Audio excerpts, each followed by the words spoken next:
I've done a lot of these episodes. I've actually done over 400 episodes now. And even though I'm not an expert at podcasting, I certainly wasn't an expert when I started, and I wouldn't consider myself an expert at podcasting now. I have learned a few lessons, and specifically I've learned lessons about productivity. And part of the reason that I feel like this is important for me to share is because so many people who listen to this show, you came here to learn about how to be productive as a developer. And not just, hacky ways of being productive, but truly understanding psychology and understanding, as a developer, how to integrate the tools around you, for example, into your daily work. And we're going to talk a little bit from a higher level about three things that I've learned, three lessons of productivity that I've learned from recording over 400 episodes of Developer Tea. And that is what you're listening to today. My name is Jonathan Cottrell. This show is called Developer Tea. If this is your first episode, I would highly recommend that you go back and listen to some of the back catalog. We've covered so many topics now. We've covered topics that really apply to developers at all stages in their career, but also people who are not developers at all. Maybe you are working in the digital landscape. Maybe you're a designer, or perhaps you're a UX strategist, or maybe you own a company, or maybe you don't work in any kind of digital environment. Maybe we've had people like bank tellers write into the show, for example. So I highly recommend you check out the back catalog if this is your first episode. But I do want to talk about some of these lessons that I've learned. I'm going to start with kind of the big lesson that I've learned, and then we're going to do the other two after we talk about today's sponsor. So the first lesson of productivity, and one that I want to pass on to you, is possibly one of the most important lessons about productivity that you could ever learn. And it is very simple. Do not base your productivity on your emotions. In other words, do not base how you perceive about your productivity. Do not base that on your emotional state. Now, this is incredibly hard to do. This is very, very hard to do.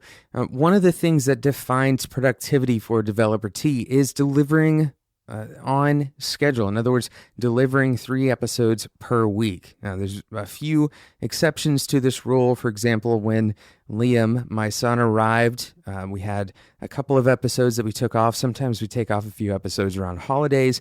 But all in all, we plan to deliver 3 episodes per week. We found that that's relatively sustainable. Even when I have a lot of stuff going on, I can sustain, I can see out in advance. I can do things to prepare for that scheduling. And so this is part of what it means to be productive for Developer Tea. And sometimes I don't like the ideas that I talk about on this show when I initially have them. Let me say that one more time. Sometimes I have an idea to record an episode for the show, and initially I don't really think it's very good. And it's only after I force myself to sit in front of a notepad, or you guys know about this ritual that I have. I go and I work out. I have a kind of a 30-minute physical routine, and then I hop in the shower, and then I don't leave until I have an idea. Sometimes I walk out away from that idea feeling like it's really not very good. And it's not until after I've recorded that episode, it's not until after I've gone through the process of figuring out what it is that I want to say about this topic, it's not until after that that I actually feel productive. But the reality is that entire process is productive, right? And my feelings really don't have anything to do with whether or not I was being productive. That word productive comes from the word produce. Am I producing something? Am I actually producing some kind of output? And a lot of times on the other end, something that I totally thought was going to be a horrible idea, or that I wouldn't be able to flesh out into multiple angles of looking at that idea, a lot of times I walk away from that episode and it's one of my favorite episodes. This concept also applies to, for example, if you are working at an agency, maybe you work for clients or you work for a product team as a developer. There's a bunch of options here to fill in the blank, but you work as a developer in a company and you feel less productive because of some outside pressure. Maybe you feel less productive because you see someone else being more productive than you. Perhaps you feel this pressure, this emotional weight to do more than really you can sustainably do, right? And this is kind of a difficult subject to approach because we don't want to encourage laziness on this show. I don't want to encourage that you work only when you feel like it, for example, right? Sometimes you're not going to feel like it, but still the best thing that you can do that day is get up and go to work, do whatever work it is that you have in front of you to do. Highly encourage you to continue developing a strong work ethic, sometimes working through feeling not very much like working that day because of this very reason. It is much better for you to maintain consistency, maintain a regular rhythm, than fall prey to your emotional state as the determining factor in deciding whether or not you're productive, right? Now, I want you to hear me very clearly here. I'm not saying that your emotions don't matter. I'm not saying that you should never take a day off. I'm not saying that you should never take a vacation.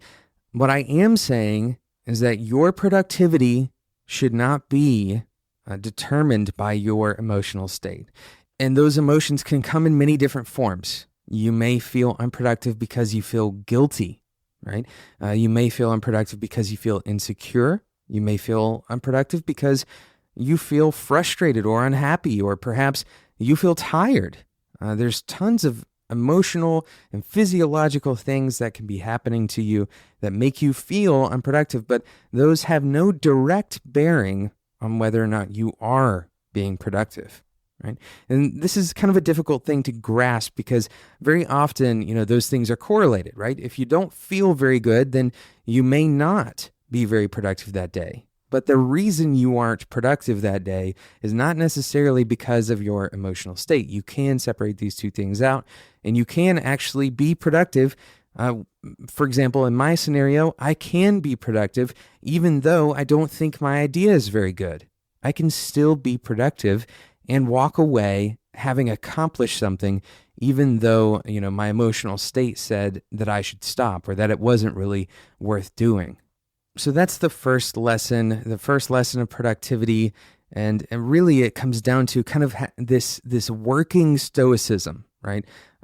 Some people may call it grit. I don't really love that word, and I can't really put my finger on why I don't love that word for this specific concept, but the idea of consistency, the idea of maintaining consistency, maintaining sustained and predictable effort, right? This is what is important. So that is the first lesson. Do not base your productivity on your emotions. We're going to talk about today's sponsor, and then I'm going to give you 2 more lessons of productivity that I've learned in over 400 episodes of this podcast. Today's episode is sponsored by one of our favorite sponsors. They sponsored quite a few of those 400 episodes. It's Linode. Linode has 8 data centers, and their plans start at just $5 a month. $5 a month for 1 gigabyte of RAM. That is so little money in the grand scheme of things, right? So they have high memory plans. They start at 16 gigs for $60 a month, and you can get an upgrade in storage from 24 to 30 gigabytes on the 2 gigabyte memory plan for $10 a month. You can get a server running in under a minute on Linode, and they have hourly billing with a monthly cap on all of their plans and add-on services. They have backups, node balancers, long view. These are all things that Linode has provided for quite a long time now, very successfully, and many of you Developer Tea listeners, you've already checked out Linode. I encourage you, if you've been holding out because you don't want a $10 a month plan, that was the old product plan, or the old pricing tiers that they had. They've added this new $5 a month plan. It's a fantastic deal for developers who want to kind of put their foot in the door. Maybe you want to put up a personal server for your own, personal projects, and you're not really going to get a lot of traffic to that server. Well, you can get started with that $5 a month. And on top of that, Linode is providing you $20 worth of credit for just being a Developer T listener. It's $20 worth of credit. That's 4 months essentially for free. So go and check it out. It's native SSD storage, by the way, so it's really fast. They have a 40 gigabit internal network, so if you end up having multiple servers, they can talk to each other very quickly inside of that internal network. So get started today by going to spec.fm/Linode. That's spec.fm/Linode, and you can get that $20 worth of credit. Make sure you use the code DeveloperT2017 at checkout to get that credit added to your account. Thank you again to Linode for sponsoring today's episode of Developer T. So we're talking about these lessons of productivity that I've learned after creating over 400 podcast episodes. This first one is kind of a soft lesson. It's not really going to be, a productivity hack by any means. And that was not to base your productivity on your emotions. And this takes a lot of work, a lot of effort. It's not going to be easy, but to try to separate your emotions, try to separate your consistency of work away from your emotions. So the second lesson that I've learned is to always pair your idealistic or your value-driven goals with a simple goal of progress. Always pair your idealistic, your value-driven goals with the simple goal of progress. So what does this mean? Well, it means that when you have a goal, when you have something that you want to do, let's say, for example, for me, recording a podcast, really the true goal that I have is to help developers just like you who are listening to the show become better in their careers. That's the kind of the big ethereal goal. Now, how do I actually get there? How can I actually take that idea and apply it? Well, I chose to create a podcast as one way of helping developers become better in their careers. There's many ways that I could go about doing that, but I chose to create a podcast. So now I have an avenue that I can take action on, right? I have a space that I can work in order to accomplish this bigger kind of ethereal goal of helping developers become better in their careers. So this big goal I can pair with a very simple and straightforward goal, which is produce 3 episodes per week. This goal is entirely about progress. Progress means going from having something not done to having something done. That's the simple definition of progress I'm going to use in today's episode. Going from not having something done to having something done. And you create this very simple attachment to your value-driven goals, and you can measure whether or not you are productive by testing against that progress goal. If you're making no progress at all, then your value-driven goals are not really goals. They're just values. Right? I want to help developers become better in their careers. But if I'm not doing anything about it, if I'm not making progress, if I'm not actually taking action at all, then that's only something that really exists in my head, or, you might say it exists in my heart. This is an idea that I really attach myself to, but it's not driving me to do anything. And that's why you have to always pair your value-driven statements, these values that you have, and connect them to some kind of tangible progress, some kind of tangible output, something that you can measure and say, yes, I did that thing, or no, I failed to do that thing. And so that is the second lesson of productivity that I've learned. And it can be a very simple progress-driven goal. So let's say you want to be a lifetime learner, a lifelong learner. And this is something that a lot of developers, they have in common. You want to be a lifelong learner? What you can do is set yourself up for a progress goal, like I would like to read at least 1 book per week, or whatever actually fits your sustainable pathway to accomplishing that value-driven goal. If you want to be a lifelong learner, then set a progress goal for yourself that you can reasonably accomplish on a regular basis. That's lesson number 2. Lesson number 3, understand your fundamentals. Understand your fundamentals. One of the things that I want to do with this show is create many different types of media for Developer T listeners to consume. So instead of just being Developer T listeners, you can also be Developer T watchers. And this is something that I've actively been working on. I've been trying to make some videos, and quite honestly, I've run into some hurdles that I don't have with podcasting, right? I've run into hurdles in creating other media types that make them a little bit more difficult to produce today than the podcast. But the reality is, if I were to stray away from the podcast, at least today, then I'm not serving the Developer Tea listeners that I already do have. So in that way, the podcast is kind of in that core set of fundamentals for Developer Tea. Now, as a developer, I have multiple languages that I may consider my fundamentals. I have different actions, different areas of the company that I work in that I would consider my fundamentals. I'm a writer, so I consider writing part of the fundamental skill set that I have personally. There's a set of fundamental things that you already have kind of carrying you along, right?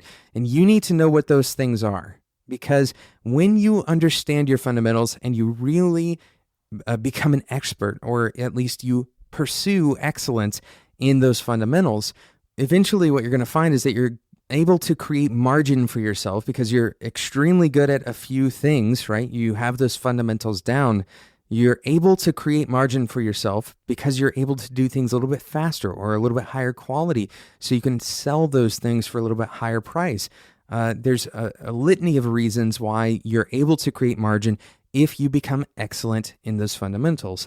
And what you can do with that margin is start to explore those other opportunities, to adopt things like new skills into your skill set.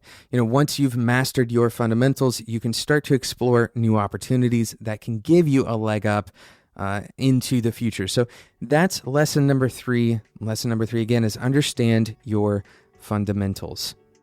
I hope you've enjoyed these 3 lessons in productivity. They're not your average lessons in productivity. Some people will give you a lesson like, you need to wake up earlier, or you need to set yourself on some, kind of diet regimen, or maybe a exercise regimen, or you need to read a certain set of books over the course of the next few months. And the people who are saying those things, they may absolutely work for you. And in fact, some of that stuff works for me. But what I want to focus on this show, and what I want you to focus on when you're listening to this show, is kind of that bigger picture and the psychology side of things, how you should be thinking about productivity, how you should be thinking about where productivity fits in your career. Thank you so much for listening to this episode. I hope you found it challenging and exciting. I'd love for you to take this concept and talk about it with the people around you.